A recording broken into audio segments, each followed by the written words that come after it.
Hi, everybody. It's great to be with you. It is great to be part of this family recovery conference. My name is Ryan Hampton. I'm a person in sustained recovery from a substance use disorder. What that means to me is I'm a brother, I'm a son, family member these days. I'm able to be an advocate. I'm an author. I just published my first book, American Fix Inside the Opioid Addiction Crisis and How to End It, published by St. Martin's Press. I'm a dog lover. You might be able to see him. I'm in my room recording this. This is my dog, Dollar. He is asleep on my bed. Um, and I'm able to show up and do things like this, the Family Recovery Conference, which is like so exciting for me because I'm a big fan of the work of Shelly and Pam and the things that they're doing. Wanted to jump on to share a little bit about my talk and my story. You know, I chose How Love Saved Me uh, for my conference topic because love did save me. I mean, that's the truth, pure and simple. You know, without my mom's love, without my mom's understanding and compassion, even when she had no idea what to do. Um, Without her, not, she didn't shun me. Um, she had a hard line, I think, in terms of boundaries, but she didn't kick me to the curb and not take my call. If it weren't for those moments, I probably would not probably, I definitely would not be here today to be able to share this message with you. Um, a little bit about me. I grew up in as normal of a household as possible. Grew up in Miami, Florida. I'm 38 years old. You know, my mom worked her tail off as a school teacher. My father was kind of in and out of our lives, but she did the best she could. You know, people often ask, were there signs, were there clues that I might become addicted to heroin at some point? Um, and the answer to that question is absolutely not. I think, people out there will say, well, you should have known. And, didn't you pay attention to your kid when they were doing X, Y, and Z? And you know, there were no signs early on when I was a kid. Later on, yes, after I started using prescription medications, but early on, no. I was as good of a kid as I could be. You know, I did well in school. I played in athletics in middle school and in high school. I was really active in student government. I was student body president. I was a Boy Scout. Um, I participated in a range of extracurricular activities. Um, I excelled in high school, received all sorts of honors, and when I graduated high school, I received an internship at the White House. I mean, I was really kind of like on this up and up trajectory. You know, my passion was always kind of community organizing, political campaigns, politics, history, government, like all that stuff sort of fascinated me, and my mom and family really supported me on that journey. So when I went to Washington D.C. in 1999 for college, they were thrilled, you know, through some grants and my mom working multiple jobs, like they helped put the money together to send me away to college, um, and things were really on the up and up. Some of you may not know my story, but for those of you that don't, when I left the White House in 2001, I took a job at the Democratic National Committee, a senior level position working on the 2004 presidential campaign, which I was really excited about. And right around late 2003, I went hiking with my roommate, and I slipped, I fell, I injured my knee, injured my ankle, and ended up in the care of an urgent care physician, which is like a mini ambulatory setting. And that doctor that day, I think, changed the course of my life forever. She Now when I think about it, it was a reckless prescription, but she prescribed me a medication that really should only be given in a clinical setting, uh, under the care of a doctor. Usually it's given in emergency rooms through an injection, not in a pill format. But that's what I got. It was a high grade opioid called Dilaudid hydromorphone. It's right up there with morphine. She gave me a massive prescription for it, and I went home that day. And that, I think, is if I had to put my finger on it, when this started for me, it was then. Um, I had obviously liked the feeling of that medication. I never classified myself as someone who had a drug problem or a substance use disorder, as we call it today. Um, and I kept coming back to that doctor, and that doctor, kept prescribing me that exact same medication, and this went on for quite some time. The crux of and I didn't see anything wrong with that at the time. It was actually kind of wildly accepted. Colleagues knew about it, family knew about it, and it wasn't just happening to me. This was happening, I think, across the board with a lot of people. I wish we would have known then what we know now, which was, these pills and prescriptions were being widely prescribed and recklessly prescribed, and pharmaceutical companies were pushing misinformation that these things were okay. And people wouldn't get hooked and they wouldn't get addicted. I was continuously told there's a difference between dependence and addiction, and not to worry about it. That I could come off of these very easily. That I wasn't quote unquote addict. That what I was going through was completely normal. And the crux of my story really was my father had passed away. Shortly after, right around that time, during that first prescription. And I had moved back to Florida to be closer to my mom and my family. And if you know anything about South Florida, which is where I'm from and where I went back to in the early 2000s to mid 2000s, before we had an opioid crisis per se, we had a pill mill crisis. And I got stuck in the thick of it, really at the worst time, at the worst place, under the worst circumstances. My primary care physician had referred me out to one of these pill mills, basically, is what it ended up being. And that's where I got my first script for Oxycontin. And I was told that it was a better, safer alternative to what I had been taking. And it was something that I would not get hooked on. And kind of, ergo from there, it was off to the races. I had developed a full-blown substance use disorder shortly after that.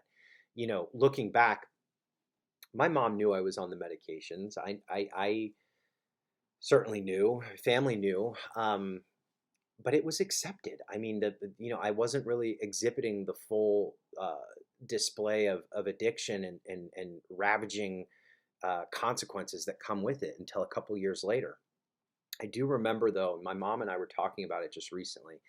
When was the moment that I knew I had a problem? And it was in 2004. I had showed up at work one morning, and I had been out of my medication for about 12 or 13 hours. I did not put one and one together in terms of not having my meds and withdrawal, and I didn't even know what withdrawal looked like. And I had walked into my office and I was feeling really ill. I thought I had the flu, or I thought I had gotten food poisoning or something like that.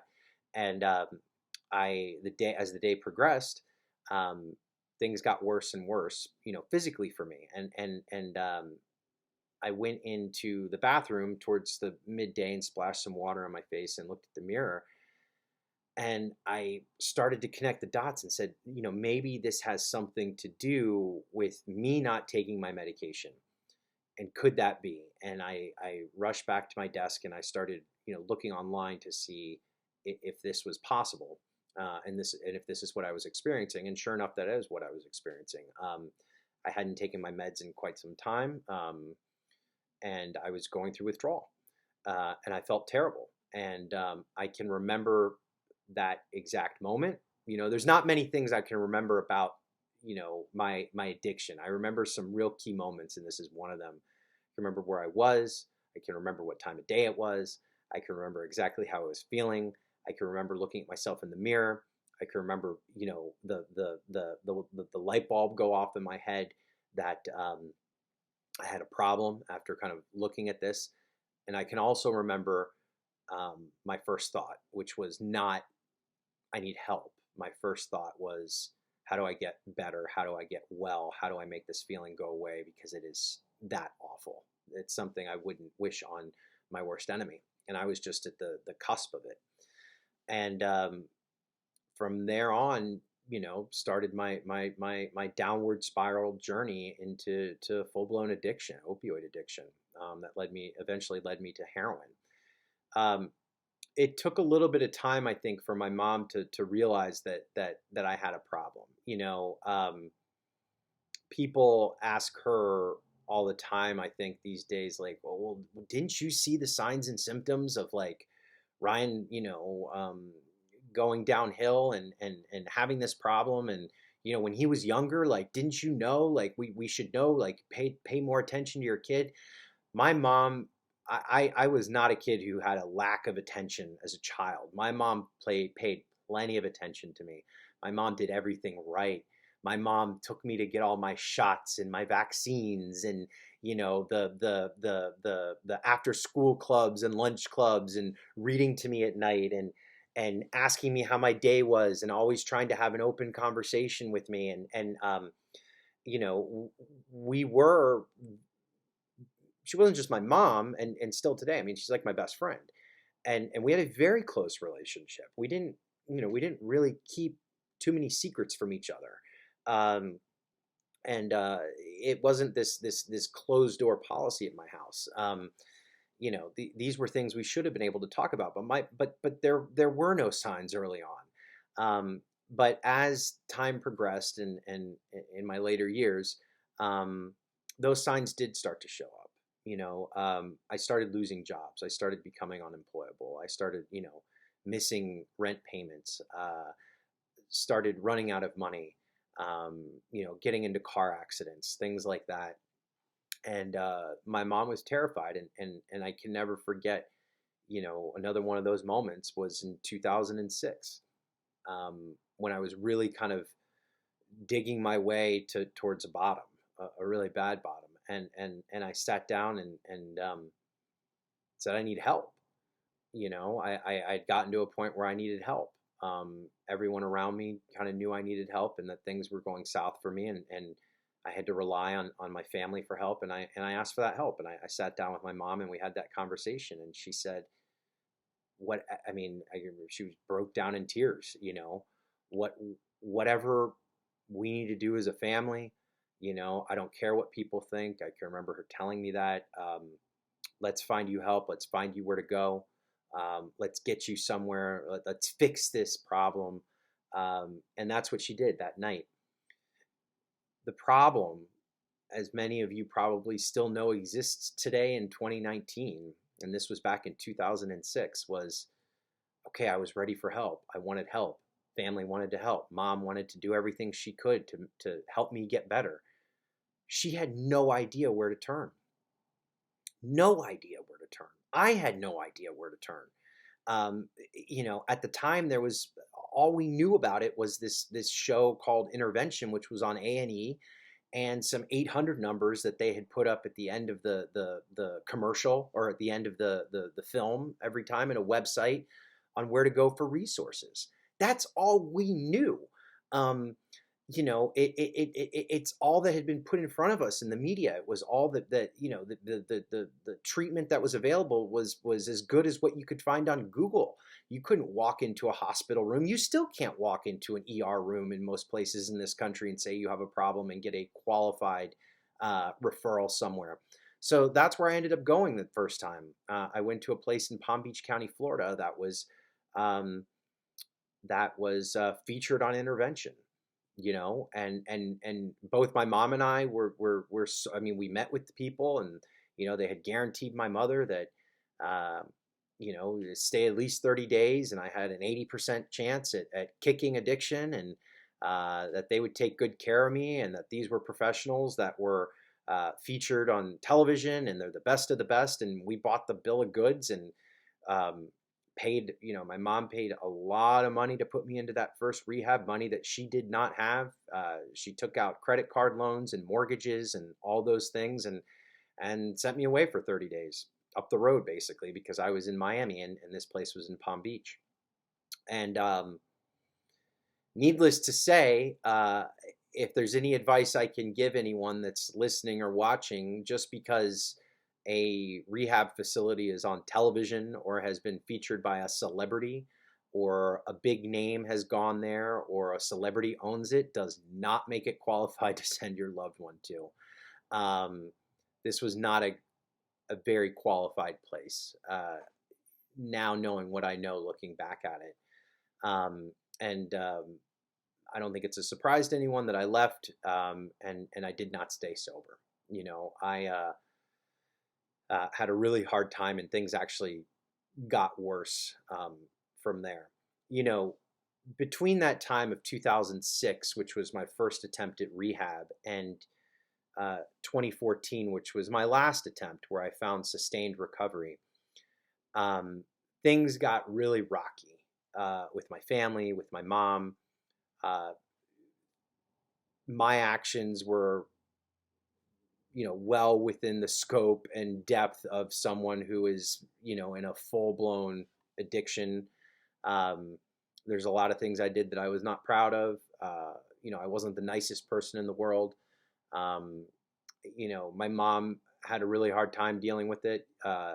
She Her health took a huge toll during those years, and she needed support just as much as I needed support. She needed understanding and compassion and people to talk to just as much as I did. She needed community to plug into. I think it's sometimes more so than I did. And it was very hard for her to find that at the time. Really, really hard for her to find that at the time. There were certain people that she would talk to who told her that basically not necessarily to give up, but to give up trying to help me. There were people that told her to stop taking my phone calls.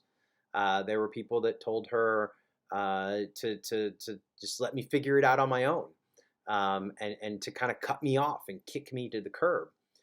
And I got to tell you, thank God that my mom took the advice that she knew in her heart was right, and let her heart lead her on how to deal with me. And I wish that there were more people out there that had the type of open mind that she did. Now, not to be mistaken, my mom was not a doormat. She didn't loan me money.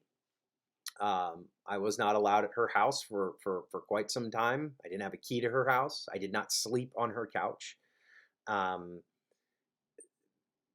But she didn't buy my lies. But on the flip side of that, she always took my call. And she'd cook food for me, and she'd bring it to me. If I didn't have anything to eat. When I was ready for help, she picked up the phone and she helped me find a place. If I wouldn't call her for a week or two, she'd call me and she'd leave me messages just telling me how much she believed in me and cared about me and loved me. And when I'd be ready for help, that she'd be there for me. She made it known that she loved me. She made it known that she believed in me. And towards those last 2-3 years, particularly that last 2 or 3 months before I went into treatment, those messages and that fulfilling feeling of just knowing my mom still was an advocate for me. My mom still believed in me. My mom wanted me to get better. My mom was on my team. I think probably at some points it saved me from possibly committing suicide. At some points, kept me from harming myself, creating more harm for myself. And when I tell you that she was the only person on the face of this earth that believed that I would make it, that is not a lie. My mom is the only one on the planet Earth that in November of 2014 thought that I would survive.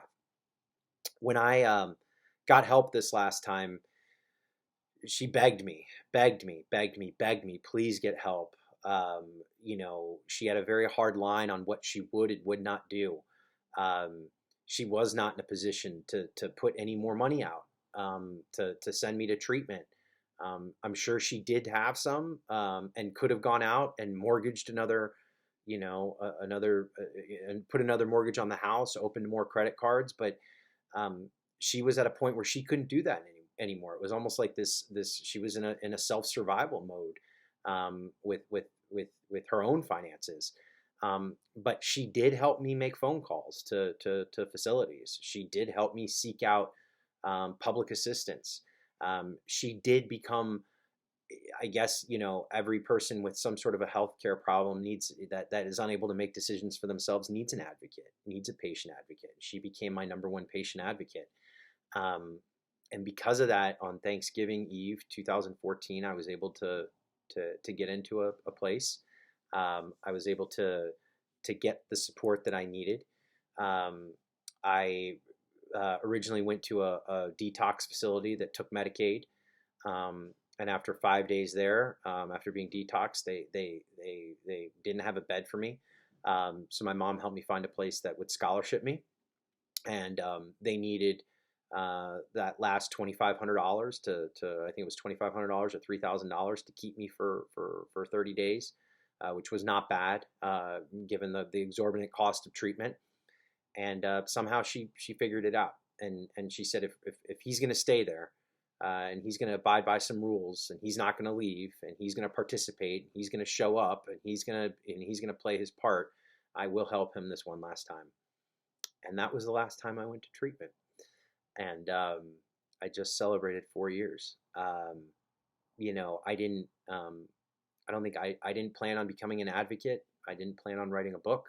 I didn't plan on writing op-eds. I didn't plan on any of that. I didn't plan on opening a nonprofit, the Voices Project. I didn't plan on writing legislation. My mom didn't plan on telling her story and our family recovery. But that's what happened. Because since entering recovery, I've lost a lot of friends. I've met with a lot of families. I've seen how my story and my way out is not, the rule. It's the exception. People don't have the same opportunity that I did, and even at that, my opportunity was incredibly limited. And it was my mom and my family who really pushed me uh, past that last finish line. And everybody should have that opportunity. There should be more opportunity. There should be more expanded access to treatment. People like my mom and family shouldn't have to go out and mortgage homes and take out credit card loans and sell artwork and get rid of family heirlooms to send their loved one to treatment that may or may not work. That's absolutely wrong. But at the same time, I've also seen friends of mine who have died because families have been given bad advice. Families have been steered the wrong way. Families have been told not to help their kids. When they're asking for help, that they need to figure it out on their own. And I cannot tell you how wrong this message is. And I know that I may be at complete odds with a lot of people in my community, but that is not my story. That is not the story of people who I have seen who have survived this and who have become survivors and who have become people who have thrived in recovery. It has taken an entire 360 family approach. The family got involved. Family did have healthy boundaries, but they did not write off their loved one. And thank God my mom didn't do that to me. So, I know I only have a few minutes, and I feel like I've gone on this rant here.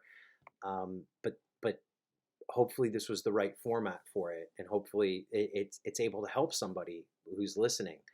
And one piece of advice here is don't ever give up. Do not ever give up. Families reach out to me, parents, mothers reach out to me all the time, and they don't know what to do. And they tell me these stories of what they are going through with their son or daughter. And it takes me right back to that moment when I was going through the same thing in 2012 or 2013 with my mom. And through that lived experience, I can offer what I went through, what my mom went through. My mom's relationship today and me, it's great. It's never been better. I talk to her at least every other day. Her health it has gotten so much better since I've gotten into recovery. My sister got married while I was in recovery. I've fallen in love with somebody, which makes my mom really, really happy. She's already talking about grandbabies, and we're not even that far yet. Um, we go on trips together. My mom comes and visits me. I come visit her. She's about to retire next year. She's 72 years old. I do realize I don't have a tremendous amount of time with her, but I'm going to make every single minute of it count.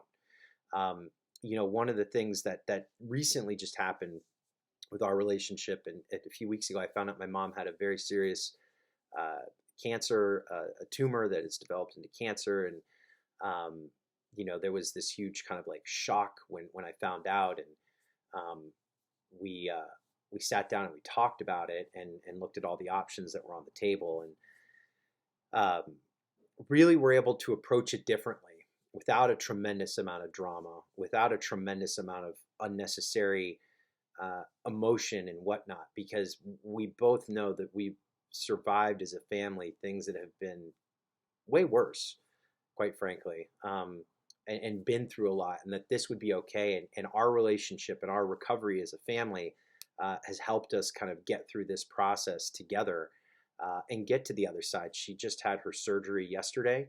Um, I was able to show up and support her and be there and talk to her. And, I think for the first time in my recovery, I was in a spot where I was able to um, be more of the comforter, the person on the other line, on the other end of the line, who would tell mom that everything would be okay. And she didn't need to worry about this, that that she's strong, and that we're there for her. And that was, for my own personal recovery, that was quite a moment to be more of the caretaker.